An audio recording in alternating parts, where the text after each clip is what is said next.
ہمارے دل میں اکثر یہ خیال آتا ہے، ہمیں یہ کیسے پتہ چلے کہ اللہ ہم سے راضی ہے یا ناراض ہے؟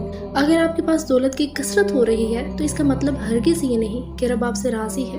لوگوں میں آپ کا ایک مقام بن جانے سے یہ نہیں کہا جا سکتا کہ رب آپ سے راضی ہے۔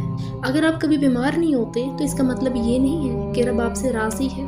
آپ جو چاہتے ہیں وہ ہو جاتا ہے، تو یہ رب کے راضی ہونے کی دلیل نہیں ہے۔ پتہ ہے، آپ کے پاس دولت کی کثرت ہو اور آپ اپنے اللہ سے ڈرتے ہوں، آپ کی نمازیں محفوظ ہوں، تو سمجھ جائیں اللہ آپ سے راضی ہے۔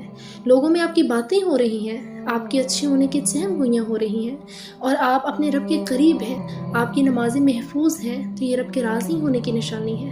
آپ اپنی نمازوں کو محفوظ رکھے ہوئے ہیں اور صحت مند ہیں، تو سمجھ لیں رب راضی ہے۔ اب یہ کیا بات ہوئی کہ نماز محفوظ ہے تو رب راضی ہے؟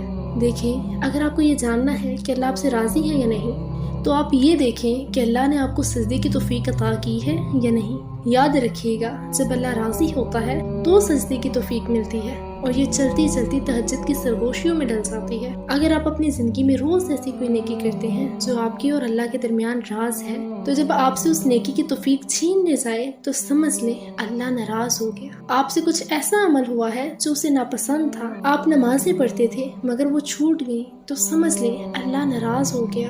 آپ درود پاک پڑھتے تھے اور وہ چھوٹ گیا، تو سمجھ لیں اللہ ناراض ہے۔ آپ تہجد پڑھتے تھے اور وہ چھوٹ گئی، تو سمجھ لیں اللہ ناراض ہو گیا۔ اللہ اکبر۔ آپ تلاوت کرتے تھے مگر چھوٹ گئی، تو اللہ ناراض ہے۔ اللہ ناراض ہو تو ہم سے وہ نیکی جو ہم روزانہ کی بنیاد پر کرتے تھے وہ چھین لی جاتی ہے۔ اللہ سے دعا ہے کہ ہمیں ایسی خطاؤں سے بچائے جو اللہ کی ناراضگی کا سبب بنے۔